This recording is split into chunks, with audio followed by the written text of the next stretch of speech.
Perkenalkan, nama saya Setiawati Burustepu. Saya dari Universitas Prima Indonesia, Prodi Farmasi Klinis. Saya ingin menjelaskan tentang penyakit campak.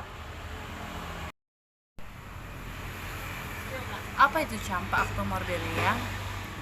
Campak adalah munculnya ruam kemerahan di seluruh tubuh akibat infeksi virus, dan campak juga penyakit yang bisa menular dan dapat menyebabkan komplikasi serius terhadap bayi dan balita.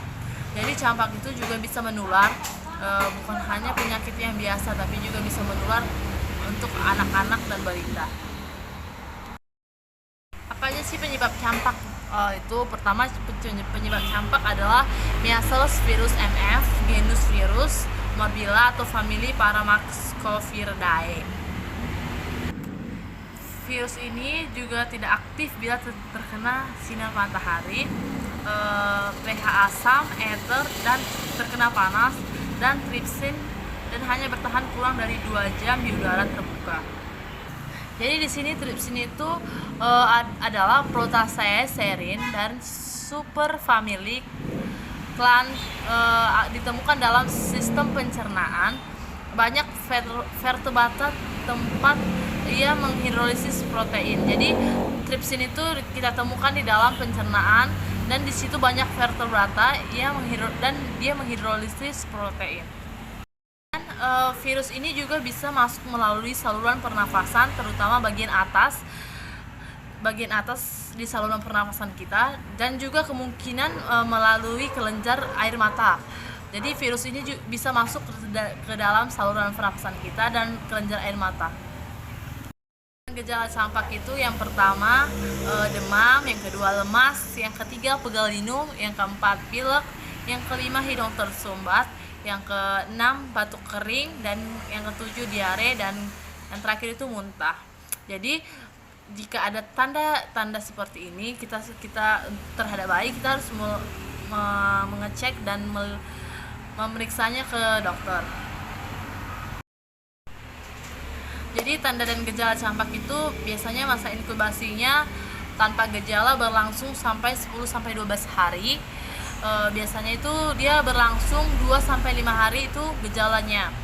Gejala utamanya itu biasanya demam kan, terus meningkat pada puncak 39,4 derajat sampai 40,6 derajat Celcius pada hari yang keempat atau 5. Dan ruamnya muncul juga pada saat hari yang keempat dan 5. Gejala lain itu bisa kita terkena batuk, pilek, fries, merah, nyeri menelan, ada stomatis, dan konjungtivitis. Seperti inilah ruam-ruam yang terjadi pada penyakit campak. Dia seperti ruam-ruam merah dan bintik-bintik seperti itu. Jika sudah komplikasi, dia akan seperti inilah banyaknya ruam-ruam merahnya.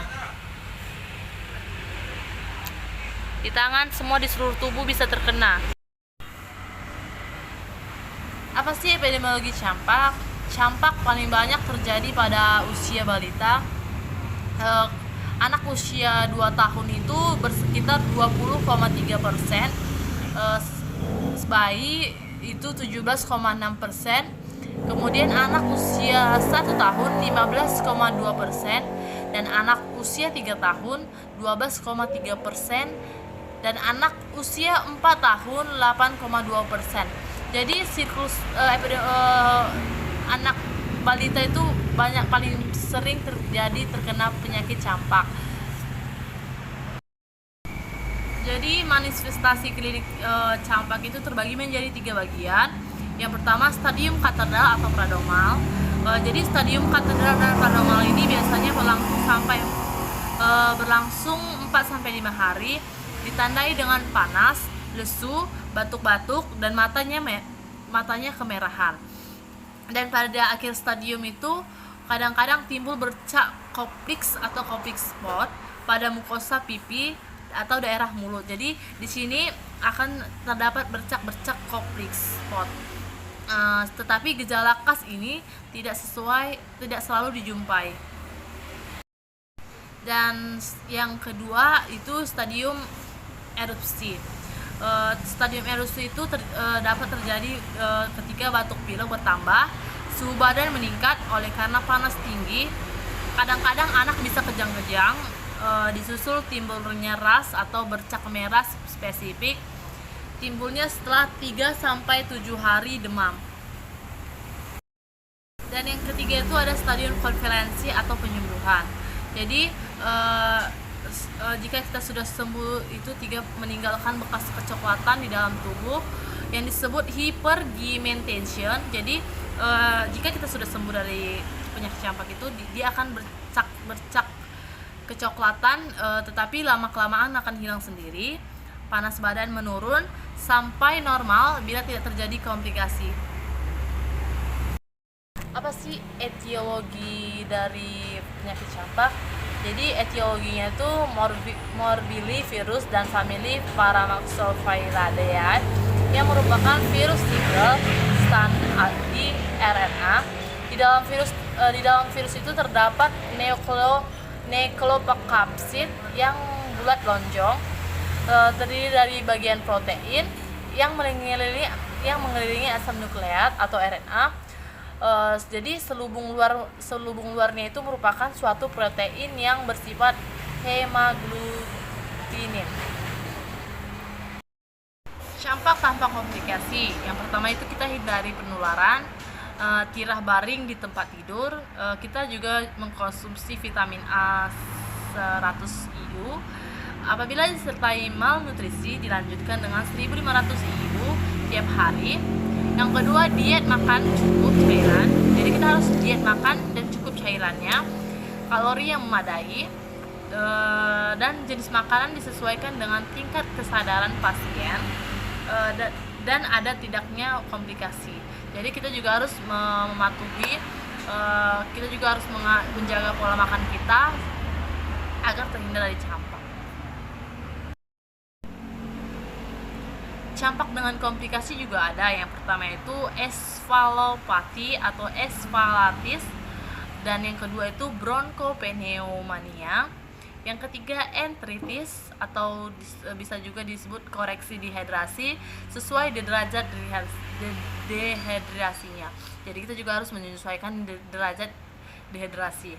Yang keempat itu pada kasus campak dengan komplikasi bronchopneumonia dan gizi kurang, perlu dipantau terhadap adanya infeksi TB laten.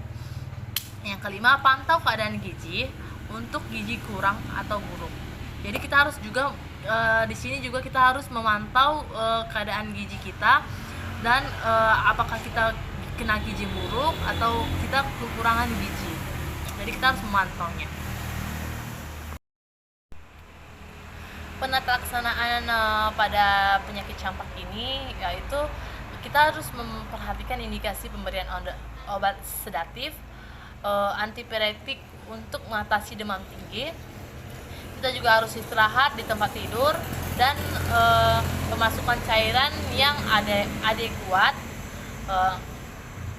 Mungkin kita diperlukan humidikasi ruangan bagi penderita yang laryngitis atau batuk yang mengganggu, dan lebih baik mempertahankan suhu ruangan yang hangat.